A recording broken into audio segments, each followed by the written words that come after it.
Nah, teman-teman, saya akan sharing sedikit mengenai kisah kami ya. Jadi ini Dokter Kiki Reni, istri saya ya.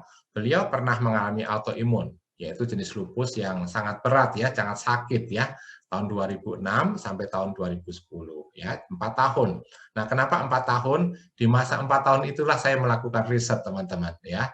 Dan memang tidak mudah melakukan riset di bidang ini karena bahan bakunya juga sulit didapatkan yang baik gitu ya teman-teman ya. Harus keluar masuk hutan tentunya untuk mendapatkan madu hutan yang asli dan murni.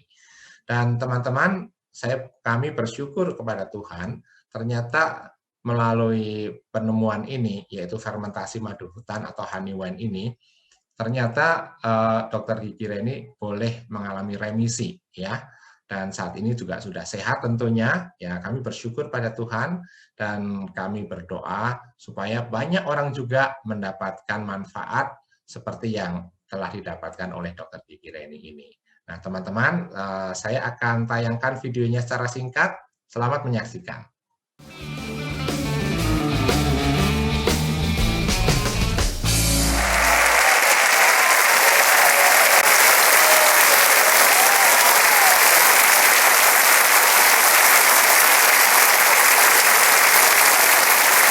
Kita tahu persis bahwa ada orang yang begitu percayanya pada pengobatan tradisional, herbal, sehingga meninggalkan pengobatan yang sedang dia lakukan, yakni pengobatan konvensional atau pengobatan medis.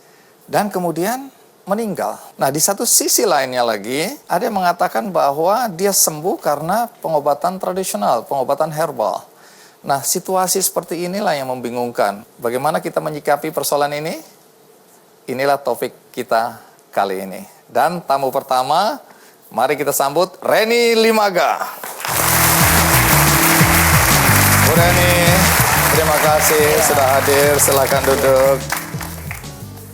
Bu Reni, apa benar dulu Anda kena penyakit autoimun? Iya, betul.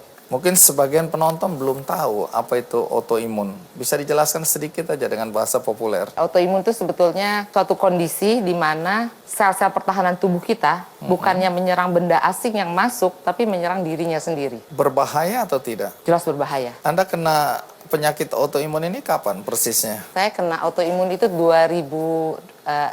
Apa ciri-cirinya?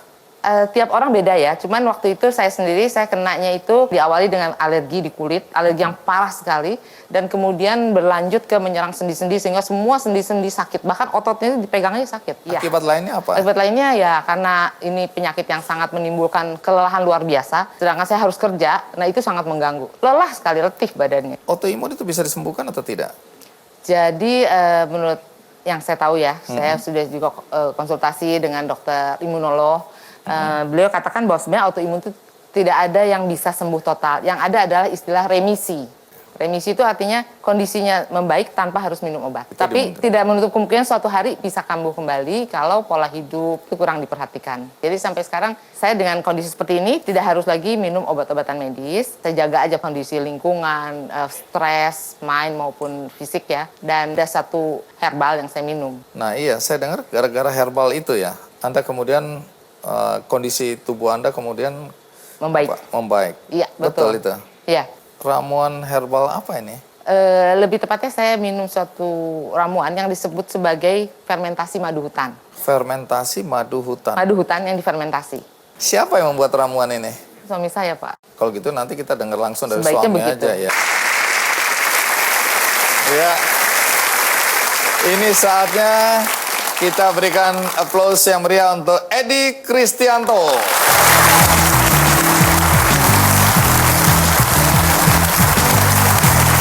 Ya, Dokter Edi Kristianto ya. Thank you. Silakan duduk. Ya, makasih. Anda kok kayak artis angkat-angkatan. Hai. Ya. Oke, terima kasih Dokter Edi ya. Jadi Anda menemukan ramuan herbal untuk penyandang autoimun. Iya, betul. Kalau boleh tahu ramuan apa ini sebenarnya yang Anda buat ini? Anda temukan kapan persisnya Anda menemukan ramuan ini? Ya, sebetulnya sih penelitian saya lakukan dari tahun 2006 sejak beliau sakit. Jadi saya pengen memberikan sesuatu yang terbaik untuk istri saya, yaitu penelitian. Gitu. Bertangan dong Mbak Andi. Betul ya.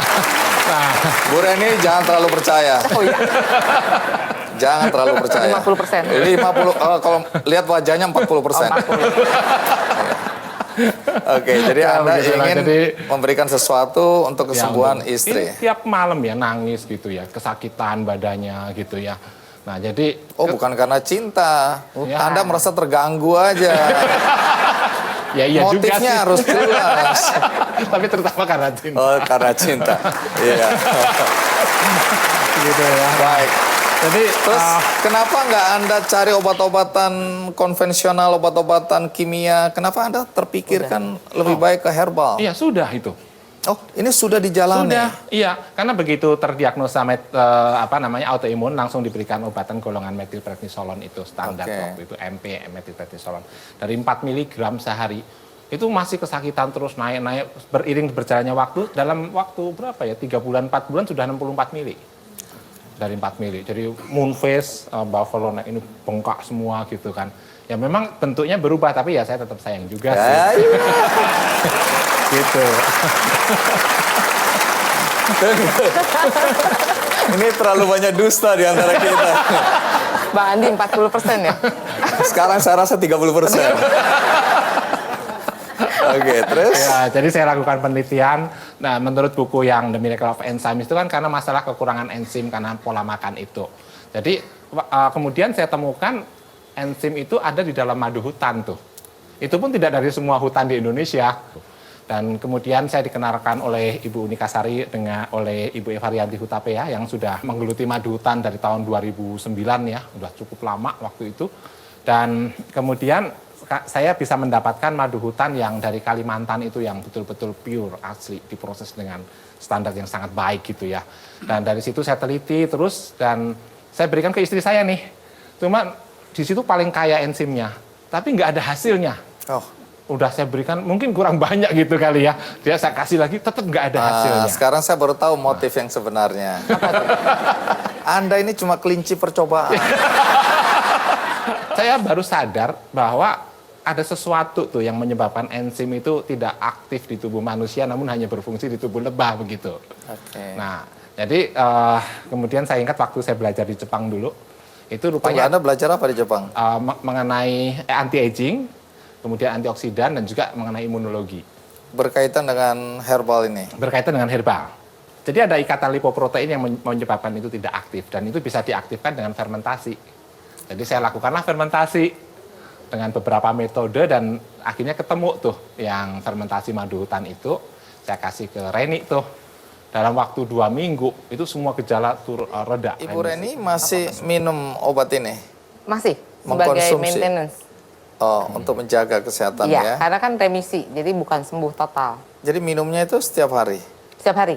Berapa banyak? Kalau sebagai pencegahan Iya. atau hanya untuk maintain, saya minum 30 cc sekali sehari malam sebelum tidur. Kalau saya dengar tadi sudah dipasarkan ya? Artinya sudah dijual ke umum? Sudah dijual. Oke. Sudah Bisa- banyak yang merasakan manfaatnya. Sudah dapat izin? Ini kalau izin-izin gini dari mana deh? Izin BPOM. Sudah ada, di belakangnya ada nomor izin BPOM-nya ya. Khasiat lain apa ini? Yang pertama, karena di sini kaya dengan enzim-enzim itu, maka dia sangat sangat membantu untuk orang yang menderita penyakit autoimun sebagai minuman kesehatan untuk mereka. Ya, meskipun demikian ini bukan obat autoimun gitu ya. Namun ini satu minuman kesehatan yang saya sering sarankan untuk penderita autoimun. Yang kedua, di dalamnya itu juga saya tambahkan fermentasi dari lemon, antioksidan yang sangat kuat dari kulitnya itu ya. Kulit lemon itu mengandung flavonoid yang kekuatannya 100 kali lipat lebih kuat dari vitamin C yang biasa kita Khasiatnya konsumsi. apa? Nah, untuk dia bersifat sebagai anti-aging ya, juga mengatasi radikal bebas. Terima kasih Dr. Edi, Dr. Reni ya sudah berbagi. Mudah-mudahan setelah ini pulang nggak ada masalah berdua ya.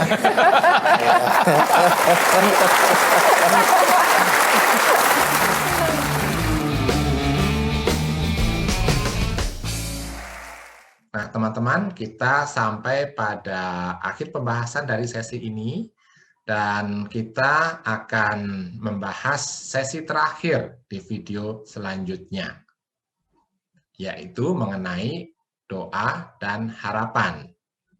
Teman-teman, sampai jumpa kembali di sesi selanjutnya.